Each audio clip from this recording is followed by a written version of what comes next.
Salut les troisièmes, j'espère que vous allez bien. Pour clôturer le chapitre sur l'arithmétique, je vous propose une petite activité que vous allez devoir résoudre sur papier et me renvoyer par pronote ou par mail. Le schéma que vous voyez ci-dessous représente mon salon.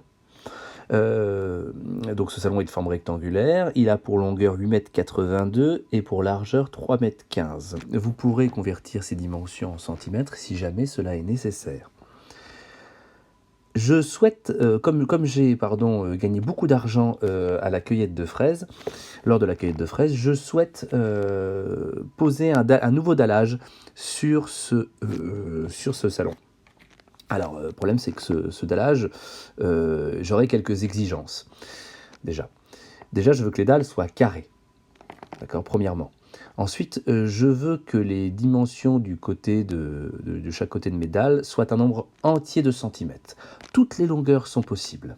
D'accord, donc on peut être aussi bien 1 cm, 2 cm, 11 cm, enfin 100 cm de côté de dalle, on s'en fiche, mais toutes les dimensions sont possibles, ça doit être un nombre entier. Mais j'ai d'autres exigences un peu plus particulières. Je ne veux pas de chute.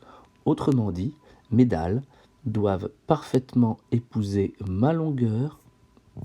Elles doivent bien sûr tout être identiques, et doivent parfaitement épouser ma longueur et ma largeur, la longueur et la largeur de mon salon, sans qu'il y ait de morceaux de dalle à rajouter pour pouvoir combler un éventuel vide. Donc il ne doit pas y avoir de reste, pas de chute. D'accord ?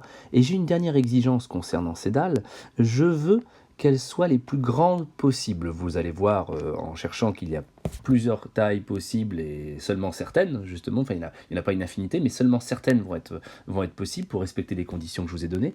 Et moi, je veux qu'elles soient les plus grandes possibles. D'accord ? Donc voilà toutes mes exigences, et j'aurai donc une question. Quel va être le nombre de dalles nécessaires pour recouvrir la surface entière de mon salon? Donc voilà, vous prenez le temps de répondre à cette question en respectant toutes les exigences que je vous ai imposées.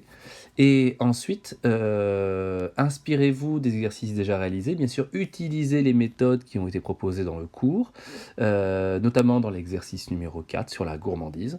Voilà, je vous laisse travailler et puis vous me renvoyez tout ça. Bon courage!